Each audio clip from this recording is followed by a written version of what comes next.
शिवाय की red snow flower की खोज तो अब खत्म हो चुकी थी, लेकिन वो एक नई प्रॉब्लम में फंस चुका था। जिस गुफा के सामने वो खड़ा था वो ऐसी कई फूलों से भरी नजर आ रही थी, लेकिन पहाड़ की इतनी ऊपर गुफा के अंदर पिशाच का भी बसेरा माना जाता था। गुफा के अंदर जाने की बात सोचकर ही शिवाय कांप गया था। पता नहीं अंदर किस किस तरह के पिशाच भरे पड़े हों। रैंक बढ़ाने के चक्कर में कहीं जान से ही हाथ ना धोना पड़ जाए। इस एक फूल में भी थोड़ी बहुत पावर तो होगी। शिवाय उस रेड स्नो फ्लावर को अपने मुंह में रखकर चबाने लगा। काफी देर तक इंतजार करने के बाद भी उसे अपने शरीर या रैंक में कोई चेंज भी होता हुआ दिखाई नहीं दिया। शिवाय समझ गया कि उसे और फूलों की जरूरत थी और इसके लिए उसे गुफा के अंदर जाना होगा। हो सकता है कि यह गुफा खाली हो। वैसे भी अगर अंदर कोई पिशाच होता तो वो उन फूलों को क्यों छोड़ देता। खुद को दिलासा देते हुए शिवाय मन ही मन बुदबुदाया। उसने गुफा के अंदर जाने का फैसला कर लिया था। डरते डरते शिवाय ने गुफा के अंदर कदम रखा। शिवाय ने अपनी स्टोरेज रिंग से कुछ स्पिरिट क्रिस्टल्स निकाली, जिसके बाद वो अंधेरी गुफा रोशनी से जगमगा उठी। बाहर से साधारण दिखने वाली ये गुफा कई रंगों के सुंदर चमकीले पत्थरों से बनी थी। गुफा की खूबसूरती निहारते हुए शिवाय की नजर उस चीज पर पड़ी जिसके लिए उसने इतना बड़ा रिस्क लिया था, वो खूबसूरत रेड स्नो फ्लावर। अब तुम सिर्फ मेरे हो। आखिर मैंने तुम्हें हासिल कर ही लिया। शिवाय दबे पांव उस फूल के पास पहुंचा और उसे तोड़ने के लिए अपना हाथ बढ़ाया, लेकिन इसके पहले कि वो फूल तोड़ पाता, एक भयानक आवाज ने उसके कान के पर्दे हिला दिए। अपनी पूरी हिम्मत जुटाकर शिवाय ने उसकी तरफ देखा जिधर से आवाज आई थी। नहीं, ये जटायु है। इतना बड़ा पक्षी। डर के मारे शिवाय के हाथ पैर फूल गए। उसने जटायु के बारे में सुन तो रखा था, लेकिन आज पहली बार अपनी आंखों के सामने देख रहा था। जटायु एक बेहद खूबसूरत रंगीन पक्षी है, जिसके बारे में कहा जाता है कि उम्र पूरी होने पर वो अपनी ही लगाई आग में जलकर मर जाता है, फिर उसकी राख से वो दोबारा जन्म लेता है। जटायु ने अपनी बड़ी बड़ी आंखें खोलकर शिवाय की तरफ देखा। शिवाय तो जैसे अपनी जगह पर जम सा गया था। वो अपनी बॉडी को हिला डुला भी नहीं पा रहा था। जटायु ने शिवाय को एक नजर देखकर अपनी आंखें फिर से बंद कर ली। शिवाय को यह अंदाजा हो गया था कि उसके सामने बैठा पिशाच कम से कम 6 स्टार रैंक का तो जरूर है। लेकिन ये मुझ पर हमला क्यों नहीं कर रहा? शिवाय ने जटायु की तरफ गौर से देखा। खून से लथपथ जटायु का एक पंख कटा हुआ था। शिवाय को पूरा माजरा समझ में आ गया था। अरे, ये तो घायल है। बेचारा खुद ही मौत के दरवाजे पर खड़ा है। मुझ पर क्या हमला करेगा? इसकी बॉडी को बेचकर अच्छे खासे पैसे मिल सकते हैं। वैसे भी इस हालत में इसे मारना बाएं हाथ का खेल है। तभी जटायु ने दोबारा अपनी आंखें खोलकर शिवाय की तरफ देखा। जटायु की आंखों में छुपी उदासी को देखकर शिवाय को उस पर दया आ गई। वो कंफ्यूज हो गया। उसका दिमाग कह रहा था कि इस मौके का फायदा उठाकर अमीर बन जाए, वही दिल उसे ऐसा करने से रोक रहा था। आखिर में जीत हुई दिल की। छोड़ो, वैसे भी मैं यहाँ इसके लिए नहीं आया था। शिवाय तेजी से चलकर रेड स्नो फ्लावर के पास पहुंचा और उसने हाथ बढ़ाकर उसे तोड़ना चाहा, लेकिन तभी उसके दिमाग में एक अजीब सी टेलीपैथिक आवाज उभरी। लड़के, तुमने मुझे मारा क्यों नहीं? शिवाय भौंचक्का रह गया। उसने पीछे मुड़कर देखा तो जटायु की 2 चमकीली आंखें उसे घूर रही थी। इस बार शिवाय डरा नहीं, बल्कि उसकी क्यूरियोसिटी बढ़ने लगी। उसने जटायु की आंखों में आंखें डालकर देखा। क्या तुम मुझसे बातें कर रहे हो? क्योंकि इस वक्त इस गुफा में मेरे और तुम्हारे अलावा और कोई दूसरा नहीं है। शिवाय की हिम्मत देखकर जटायु हैरान रह गया। क्या तुम्हें मुझसे डर नहीं लगता लड़के? मेरे सामने आते ही कितने लोगों का गला सूख जाता है। तुम मुझे कोई आम ह्यूमन नहीं लगते। शिवाय बिलीव नहीं कर पा रहा था कि वो एक जटायु के साथ बातचीत कर रहा था। अरे, ये तो सच में तुम ही हो। ऐसा कैसे हो सकता है? कोई बिलीव नहीं करेगा कि मैंने आज एक जटायु से बात की। जटायु ने शिवाय की तरफ देखकर अपनी आंखें मूंद ली। ये मुमकिन है लड़के।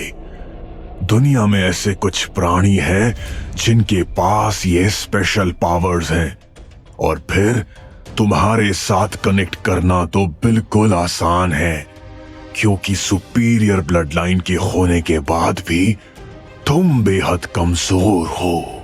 ब्लड लाइन की बात सुनते ही शिवाय चौंक गया। उसने लाइब्रेरी की सारी किताबें छान मारी थी, लेकिन उसे सूर्यवंशी ब्लड लाइन के बारे में कोई इंफॉर्मेशन नहीं मिल पाई थी। Blood line? क्या तुम मेरे ब्लड लाइन के बारे में जानते हो? जब तुम गुफा के बाहर खड़े थे तभी मैंने इसे फील कर लिया था। तुमने दूसरे हर्ब्स छोड़कर सिर्फ रेड स्नो फ्लावर ही लिए। मैं तुम्हारी ब्लड लाइन के बारे में नहीं जानता, लेकिन इससे मुझे कुछ हो रहा है। इसीलिए मुझे लगता है कि तुम्हारी ब्लड लाइन मुझसे सुपीरियर है।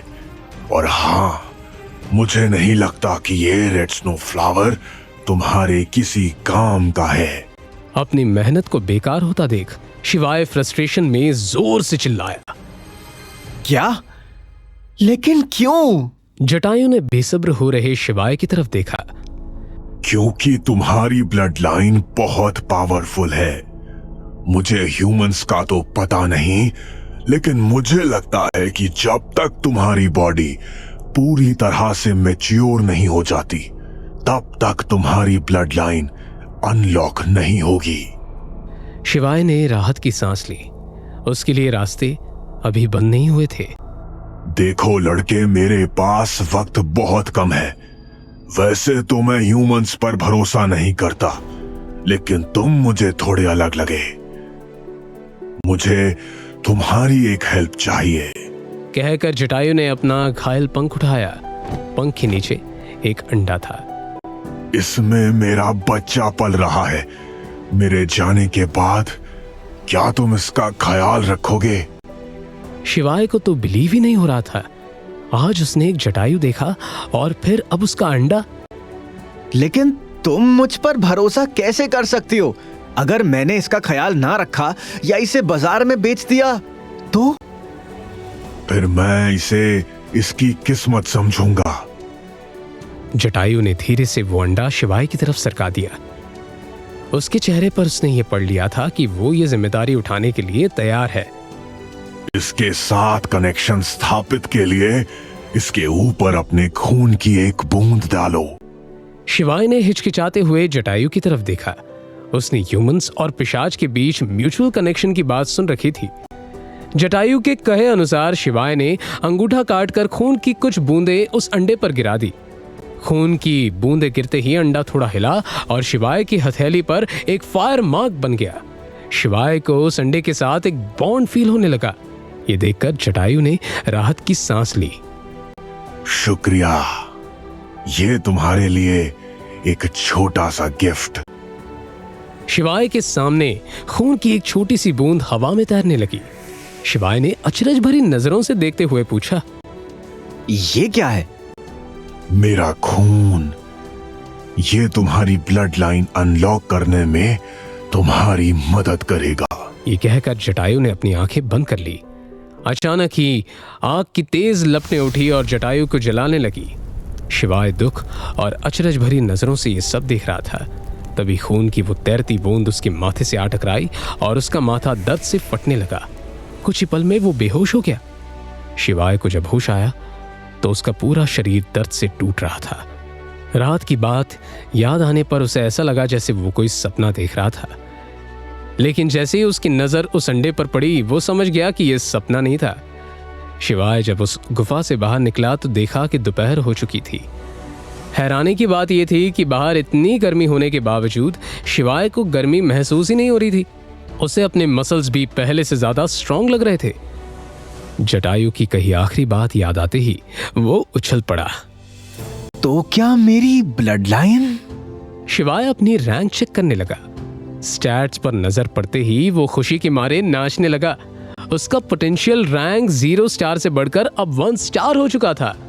मेरा रैंक ऊपर चला गया।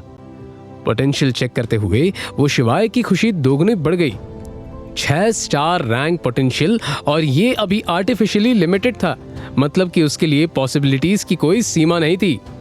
दूसरी तरफ आज लाइब्रेरियन को लाइब्रेरी की 4th फ्लोर से कुछ अजीब सी आवाजें आ रही थी। इस समय वहां कोई नहीं होना चाहिए, इसलिए वो चेक करने के लिए ऊपर पहुंचा। कौन है वहां? तुम फिर यहाँ पिशाच पर किताब पढ़ने तो नहीं आ गए? दूसरी तरफ से कोई जवाब नहीं आया। मैं दोबारा पूछता हूँ कि कौन है वहां? अगर मुझे अपनी शक्तियों का इस्तेमाल करना पड़ा तो ठीक नहीं होगा। शांत रहो। किताबों के बीच में अक्षय कहीं छिपा हुआ था। पिशाच को लेकर एक किताब उसके पास थी। मैं अंदर आ रहा हूँ, तुमने मेरे लिए कोई ऑप्शन नहीं छोड़ा है। इससे पहले कि लाइब्रेरियन अंदर घुस पाता, अचानक से एक चूहा वहां से बाहर आने लगा।